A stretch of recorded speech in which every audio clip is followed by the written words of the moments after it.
Bonjour à tous et très bienvenue dans notre véranda. Vous entendez peut-être quelques bruits parasites parce qu'en ce moment il pleut beaucoup, donc nous sommes à l'abri et absolument ravis, ma petite jardinière Nicole et moi-même, de vous accueillir à la maison dans cette ambiance tropicale qu'elle entretient très soigneusement et qu'elle bichonne en permanence.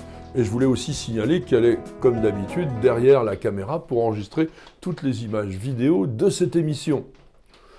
Vous êtes bien sur News Jardin TV, la chaîne qui vous permet de jour en jour, grâce à nos vidéos, de progresser dans vos connaissances botaniques et jardinières, mais aussi de partager avec nous notre passion commune pour les plantes, le jardin, le jardinage, la botanique et la nature. Et aujourd'hui, nous sommes particulièrement heureux de vous recevoir pour le numéro 451 de notre émission journalière, Le Quotidien du Jardin, une émission qui est faite avec vous, par vous, pour vous, grâce à vous, puisqu'elle consiste à ce que je réponde régulièrement, dans chaque émission, à l'une de vos très nombreuses questions. Et bien sûr, continuez à nous alimenter, cela nous fait plaisir, et c'est toute la richesse de cette émission. C'est bien évidemment avec Nicole que nous sélectionnons vos questions, nous les regardons tous les jours, et nous avons choisi pour aujourd'hui celle d'Alban 8856, qui nous dit la chose suivante. Je viens d'acheter un pot d'Aglaonema, plante qui m'a séduite par son feuillage, mais je ne la connais pas. Pouvez-vous, s'il vous plaît, nous la présenter dans une de vos émissions et nous expliquer comment la cultiver? Eh bien, c'est ce que nous allons faire, parce que, outre leur aspect assurément décoratif, l'atout principal des Aglaonema est leur tolérance à une faible luminosité, ce qui en fait des plantes d'intérieur très intéressantes et populaires, il faut bien le dire. Le genre Aglaonema a été créé en 1829 par le botaniste autrichien Heinrich Wilhelm Schott. Et il s'est inspiré du grec ancien aglaos, qui veut dire brillant, et nema, qui désigne un fil. Et là, il fait peut-être référence à l'inflorescence, qui est pourtant pas très extraordinaire, ou plutôt sans doute aux étamines, qui, bien que toutes petites, ont un côté un petit peu lumineux parce qu'elles sont très claires. Et ce blanc crémeux est une teinte que l'on va retrouver sur la tige et le pétiole de très nombreux Aglaonema. Si vous préférez une appellation vernaculaire à la française, eh bien on peut appeler la plante Aglaonème, c'est pas forcément plus joli. Mais on pourrait aussi dénommer l'Aglaonema plante de Léon. Pourquoi? Eh bien parce que dans le film éponyme de Luc Besson, qui est sorti en 1994, le fameux tueur à gages qui est joué par Jean Reno et qui aide dans le film une petite orpheline jouée par Nathalie Portman, eh bien il prend soin en permanence pendant toute la durée du film d'une plante qu'il considère comme sa meilleure amie, et c'est tout simplement un Aglaonema nitidum.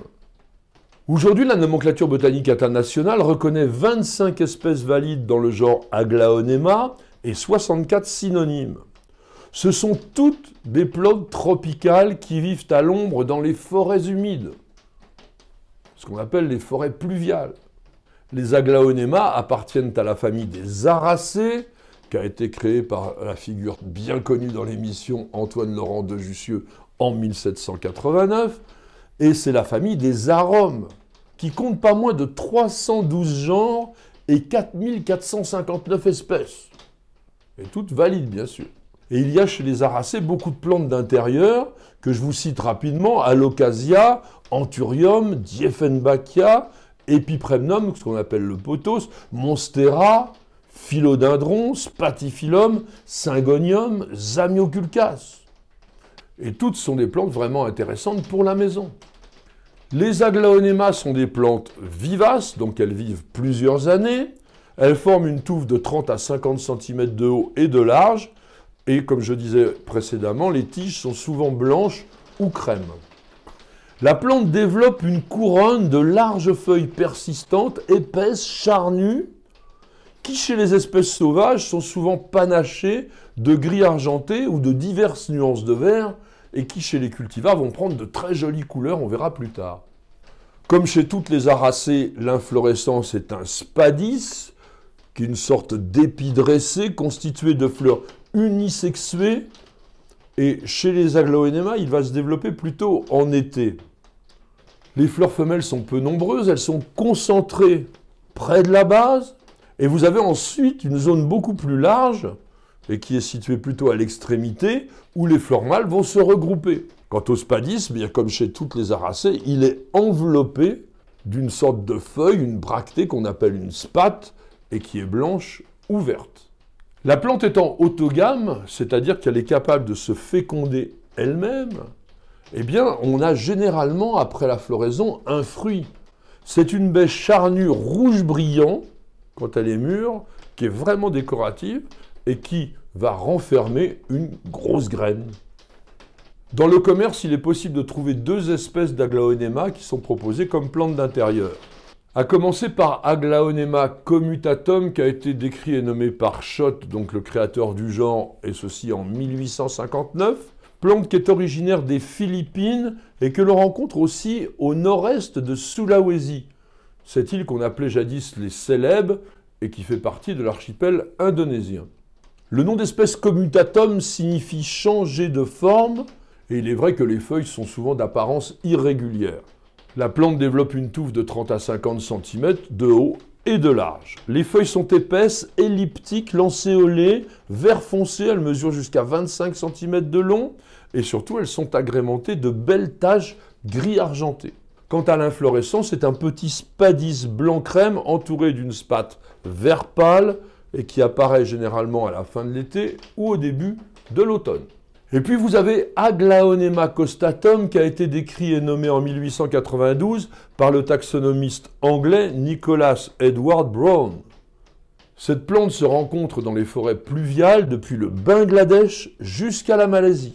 Elle forme une touffe de 50 à 60 cm de haut, pas plus de 30 à 50 cm de large, avec des feuilles engainantes, ovales, d'environ 20 cm de long. Elles sont vertes avec une bande blanche le long de la nervure médiane et elles présentent aussi un certain nombre de taches blanches de forme irrégulière sur le limbe. Il existe un cultivar qui s'appelle Foxy ou aussi Snow White, c'est au choix, qui a des feuilles vert clair mouchetées de jaune avec la nervure centrale blanche et l'aspect est vraiment très variable d'une plante à l'autre. Attention, on peut facilement le confondre avec un Dieffenbachia, mais c'est une plante beaucoup plus touffue, plus compacte. Les Aglaonema sont cultivés depuis des siècles en Asie comme plante ornementale porte-bonheur. Ils sont parvenus en Occident en 1885 et sont arrivés aux jardins botaniques royaux de Kew à Londres. Et depuis, les plantes ont été largement hybridées, sélectionnées pour offrir une très large gamme de cultivars qui présentent des couleurs très différentes et des motifs variés sur leurs feuilles. Je vous propose une très courte sélection de quelques cultivars d'Aglaonema que l'on va pouvoir trouver dans le commerce en France. Dreamcatcher a un aspect multicolore, avec des feuilles d'un vert variable et qui sont nervurées de crème, de vert acide et de rose, et le pétiole et la base des feuilles sont roses. Fever Stripes est appelé aussi parfois plume de zèbre. La feuille est très étroite, vert bouteille très foncé, avec les nervures, le pétiole et la base du limbe jaune. Flamingo a des feuilles ovales, acuminées, c'est-à-dire terminées en pointe, d'un très beau rose soutenu, avec les nervures plus ou moins marquées de vert foncé, ainsi que le pourtour du limbe. Lychee Red a des feuilles vert soutenu, éclaboussées de vert acide et de rose. Le pétiole et la nervure principale sont roses. Silver Queen est un hybride d'Aglaonema commutatum et Aglaonema nitidum. Il a des feuilles oblongues, étroites, vert clair marquées de rayures irrégulières vert plus foncé et une nervure centrale ainsi que le bord des feuilles vert foncé. Et puis nous terminerons par Silverado qui a une feuille oblongue, crème striée obliquement de vert sur chaque côté du limbe. Les aglaonémas sont des plantes particulièrement frileuses, ils ne tolèrent pas moins de plus 10 degrés, le minimum idéal étant de 15 degrés. Attention, si la plante manque de chaleur, elle peut présenter des nécroses sombres sur le feuillage. Et surtout, elle se montre alors très sensible à l'humidité. Vous allez cultiver vos aglaonémas dans un substrat qui mélange à parts égales du sable, de la terre de bruyère et du terreau de rempotage. N'exposez pas la plante à une lumière vive, je vous rappelle qu'elle vit dans les sous-bois et elle tolère même une ombre assez dense. Pas le noir absolu bien sûr. De début mai à fin septembre, vous nourrirez votre aglaonéma avec un engrais liquide pour plantes vertes que vous apporterez 2 fois par mois. Une période de dormance hivernale n'est pas franchement nécessaire, mais je vous conseille quand même de diminuer le rythme de vos arrosages entre la mi-octobre et la fin février. Dans ces cas-là, vous arrosez une fois tous les 8-10 jours.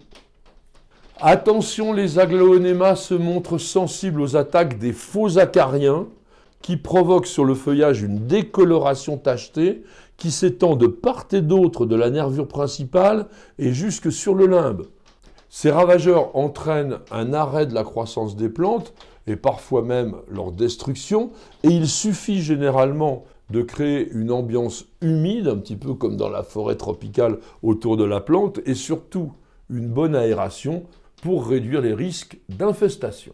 Et puis on observe souvent des taches un petit peu nécrosantes, noires, sur le feuillage, qui sont provoquées par des champignons que l'on appelle l'anthracnose, mais aussi des bactéries, plusieurs Pseudomonas, Erwinia, Xanthomonas. Et ça, c'est lorsque le substrat est trop compact, que les arrosages sont trop abondants, que la plante respire mal. Et il n'y a strictement aucun traitement direct. Simplement, dans ces cas-là, vous rempotez rapidement. Et je vous conseille, si possible, d'effectuer un rempotage, et ceci tous les printemps.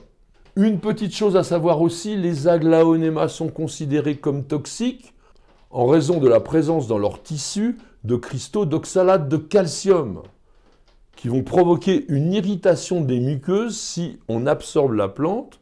Et attention, le contact avec la sève peut provoquer une irritation cutanée chez les personnes sensibles. Je vous propose maintenant que nous terminions notre émission comme nous en avons pris l'habitude avec une petite évocation poétique de la plante, et j'ai eu le plaisir d'écrire ces quelques vers rien que pour vous.